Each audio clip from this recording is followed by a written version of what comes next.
ਅਗਲੀ ਖਬਰ ਵੀ ਇਮੀਗ੍ਰੇਸ਼ਨ ਦੇ ਨਾਲ ਰਿਲੇਟਡ ਆ ਕਿ ਕਿਸ ਤਰ੍ਹਾਂ ਕੋਰਟਸ ਦੇ ਵਿੱਚੋਂ ਜਿਹੜੇ ਲੋਕ ਆ ਅਰੈਸਟ ਕੀਤੇ ਜਾ ਰਹੇ ਆ। ਕਹਿੰਦੇ ਵੀ ਫੈਡਰਲ ਏਜੰਸੀਜ਼ ਨੇ ਲਗਭਗ 33,000 EMPLOYEES ਜਿਹੜੇ ਆ ਉਹ ਆਈਸ ਨੂੰ ਇਸ ਵੇਲੇ ਅਸਿਸਟ ਕਰ ਰਹੇ ਆ। ਆਈਸ ਦੇ ਜਿਹੜੇ ਆਲਰੇਡੀ ਜਿਹੜੇ ਏਜੰਟਸ ਆ ਉਹਨਾਂ ਨੂੰ 33,000 ਹੋਰ ਫੈਡਰਲ ਏਜੰਸੀਜ਼ ਦੇ EMPLOYEE ਅਸਿਸਟ ਕਰ ਰਹੇ ਆ। ਸਿਰਫ 15% ਜਿਹੜੇ EMPLOYEES working on immigration enforcement are full time immigration enforcement staff.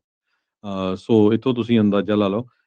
ਤੇ ਜੋ ਨਵਾਂ ਬਿਗ ਬਿਊਟੀਫੁਲ ਬਿੱਲ ਹੈਗਾ ਪ੍ਰੈਜ਼ੀਡੈਂਟ ਟਰੰਪ ਉਹਨਾਂ ਦਾ, ਉਹਦੇ ਵਿੱਚ 10,000 ਤੋਂ ਵੱਧ ਆਈਸ ਦੇ ਲਈ ਹਾਇਰ ਕਰਨੇ ਹੈਗੇ ਆ, 7,000 ਦੇ ਕਰੀਬ ਸੀਬੀਪੀ ਲਈ ਹਾਇਰ ਕਰਨੇ ਹੈਗੇ ਆ। ਸੋ ਵੱਖ-ਵੱਖ ਏਜੰਸੀ, ਚਾਹੇ ਉਹ FBI ਆ, US ਮਾਰਸ਼ਲ ਸਰਵਿਸ ਆ, ATV ਵਾਲੇ ਆ, ਫਾਇਰ ਆਰਮ ਐਕਸਪਲੋਸਿਵ ਵਾਲੇ, ਤੇ ਡਰੱਗ ਐਨਫੋਰਸਮੈਂਟ ਏਜੰਸੀ ਵਾਲੇ, ਇਹ ਸਾਰੀਆਂ ਜਿਹੜੇ ਆ ਵੱਖ-ਵੱਖ ਤਰ੍ਹਾਂ ਦੇ ਨਾਲ ਆਈਸ ਨੂੰ ਸਪੋਰਟ ਕਰ ਰਹੇ ਹੈਗੇ ਆ।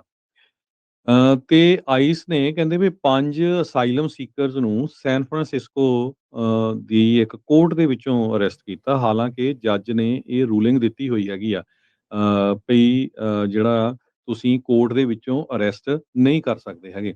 ਇਮੀਗ੍ਰੇਸ਼ਨ ਤੇ ਕਸਟਮ ਆਫਿਸਰਸ ਨੇ 5 ਦੇ ਕਰੀਬ ਪਿਛਲੇ ਵੀਰਵਾਰ ਨੂੰ ਸੈਨ ਫਰਾਂਸਿਸਕੋ ਇਮੀਗ੍ਰੇਸ਼ਨ ਕੋਰਟ ਤੋਂ ਲੋਕਾਂ ਨੂੰ ਅਰੈਸਟ ਕੀਤਾ ਹੈਗਾ ਆ। ਸੋ ਜੱਜ ਜੀਆ ਐਮ ਕੌਬ ਜੋ US district court of the district of Columbia ਆ, ਉਹਨਾਂ ਨੇ ਅਗਸਤ 29 ਨੂੰ ਇਹ ਰੂਲਿੰਗ ਦਿੱਤੀ ਸੀਗੀ ਵੀ ਟਰੰਪ ਦਾ ਐਡਮਿਨਿਸਟ੍ਰੇਸ਼ਨ ਦਾ ਐਕਸਪੀਡਾਈਟਡ ਜਿਹੜਾ ਰਿਮੂਵਲ ਆ, ਇਹ ਪ੍ਰੋਸੈਸ ਜਿਹੜੀ ਆ ਬਿਨਾਂ ਕਿਸੇ ਗੱਲ ਤੋਂ, ਬਿਨਾਂ ਕੋਰਟ ਦੇ ਵਿੱਚ ਪੇਸ਼ ਹੋਣ ਤੋਂ ਲੋਕਾਂ ਨੂੰ ਤੁਸੀਂ ਬਾਹਰਲੇ ਕਿਸੇ ਮੁਲਕ ਦੇ ਵਿੱਚ ਉਹਨਾਂ ਨੂੰ ਨਹੀਂ ਭੇਜ ਸਕਦੇ ਹੈਗੇ। ਜਿਸ ਤਰ੍ਹਾਂ ਆਪਾਂ ਦੇਖਿਆ ਸੀ ਵੀ ਐਲ ਸੈਲਵਾਡੋਰ, ਹੇਤੀ ਨੂੰ, ਹੋਰ ਮੁਲਕਾਂ ਨੂੰ ਜਿਹੜੀ ਭੇਜਣ ਦੀ ਕੋਸ਼ਿਸ਼ ਹੋ ਰਹੀ ਹੈਗੀ ਆ।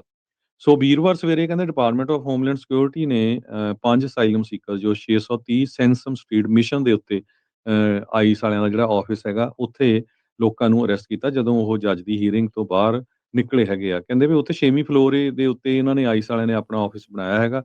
ਉਹ ਤੋਂ ਬਾਅਦ ਫਿਰ ਫੜ ਕੇ ਉਹ ਅਨਡਿਸਕਲੋਜ਼ ਲੋਕੇਸ਼ਨ ਤੇ ਲੈ ਜਾਂਦੇ ਆ ਤੇ ਜਿੱਥੇ ਬਾਅਦ ਦੇ ਵਿੱਚ ਫਿਰ ਉਹ ਚਾਹੇ ਉਹ ਲੁਜ਼ੀਆਨਾ ਆ, ਟੈਕਸਸ ਆ, ਵੱਖ-ਵੱਖ ਸ਼ਹਿਰਾਂ ਦੇ ਵਿੱਚ ਭੇਜ ਕੇ ਤੇ ਉਹਨਾਂ ਦੀ ਜਿਹੜੀ ਕਿਸ ਤਰ੍ਹਾਂ ਐਕਸਪੈਡੀਟਡ ਰਿਮੂਵਲ ਕਰਨੀ ਆ, ਉਹਦੇ ਉੱਤੇ ਵਰਕਆਊਟ ਕਰਦੇ ਹੈਗੇ ਆ। ਸੋ ਇਹ ਸੈਨ ਫਰਾਂਸਿਸਕੋ ਕੋਰਟ ਦੀ ਜਿਹੜੀ ਖਬਰ ਆ, ਇਹ ਮੈਂ ਤੁਹਾਡੇ ਨਾਲ ਸਾਂਝੀ ਕੀਤੀ ਹੈ ਕਿਉਂਕਿ ਬਹੁਤ ਸਾਰੇ ਆਪਣੇ ਵੀ ਪੰਜਾਬੀ ਭੈਣ ਭਰਾ, ਉਹਨਾਂ ਦੀਆਂ ਡੇਟਸ ਇੱਥੇ ਸੈਨ ਫਰਾਂਸਿਸਕੋ ਦੇ ਵਿੱਚ ਹੁੰਦੀਆਂ ਹੈਗੀਆਂ ਆ। ਜੀ। ਸੋ ਆਪਣੇ ਜਿਹੜੇ ਵਕੀਲ ਆ ਉਹਨਾਂ ਦੇ ਨਾਲ ਵਧੀਆ ਗੱਲ ਕਰਕੇ ਜਿਹੜੇ ਵਕੀਲਾਂ ਨੂੰ ਨਾਲ ਲੈ ਕੇ ਜਾਓ ਜਿਨ੍ਹਾਂ ਦੀਆਂ ਡੇਟਸ ਆਈਆਂ ਹੋਈਆਂ ਹੈਗੀਆਂ। ਜੀ।